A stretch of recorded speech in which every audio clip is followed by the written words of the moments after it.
Pete and Cheryl Pitzer from Dallas, Texas. We're up here in Afton, Wyoming, picking up our 4th and 5th Aviat aircraft to 2023 A1C 200 horsepower.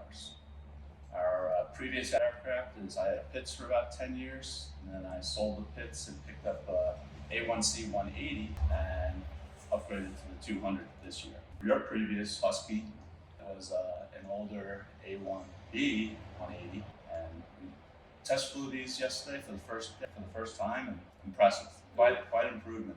Yeah, it was really amazing the difference. We had briefly flown the 200 horse 6 months or so ago, a little more than that, and it was amazing the difference in performance. And we knew we had to have them, and these did not disappoint.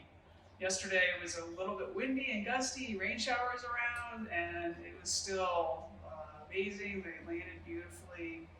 Everything operated as better than we expected, honestly. It was a super fun flight. I highly recommend it. Yeah. Get yourself